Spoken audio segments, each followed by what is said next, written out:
In an age of globalization, everything is instant. It is easy to travel from one continent to another in a mere few hours, or at most, a day. You can buy anything you want at the click of a button. By the same method, communication with the other side of the world is achieved with ease. The little devices that now form an extension of our hands enable us to access the whole world without leaving our homes. The positives offered by the modern world and its technology appear almost endless.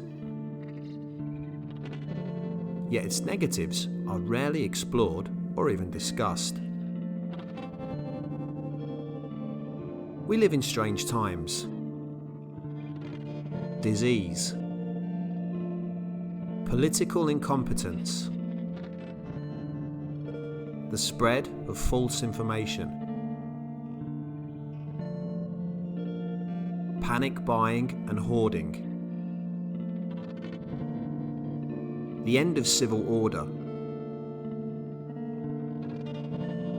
the loss of compassion, humanity, and empathy for one's fellow citizens. The emergence of a new and dangerous disease in 2020 has highlighted the flaws in the modern world and how it is organised. The problems caused by the so-called coronavirus, or COVID-19, have resulted in the almost total lockdown of the world's population. Overnight, we have gone from a life outside the home, being able to move freely and often aimlessly, to a life in an enclosed space with little contact with anyone outside of our family group.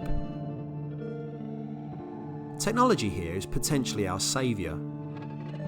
We can maintain contact with the outside world, we can work, we can still buy things online, and banking transactions can be completed electronically.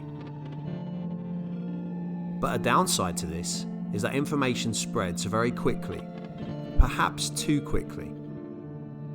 The potential for moral panic and all the chaos that can potentially ensue as a result is extremely high.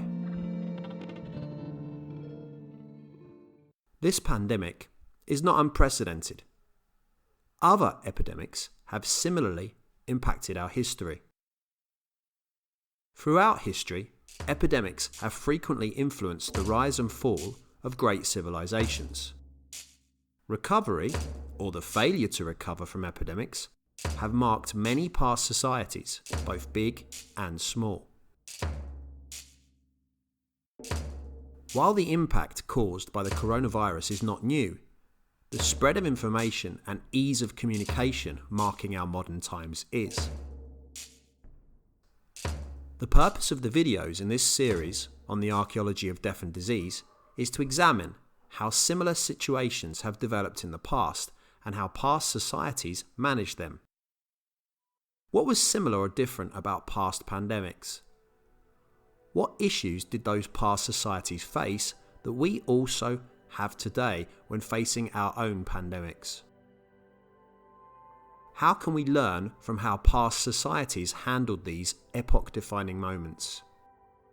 The series of videos that follow will examine some historical case studies. While the emphasis on this channel is on the archaeological evidence, as is frequently the case with archaeology, material culture needs to be combined with historical texts, which are often first-hand accounts of a disease striking a particular society, city, continent, or civilization. Studying these past situations can show us that we are not as different from our ancestors as we think we are. Human beings have not only faced similar situations in the past, they have also survived them. Such a realization can give us hope as we face the current pandemic gripping the world. Anyway, stay tuned and the first case study of this video series will soon follow.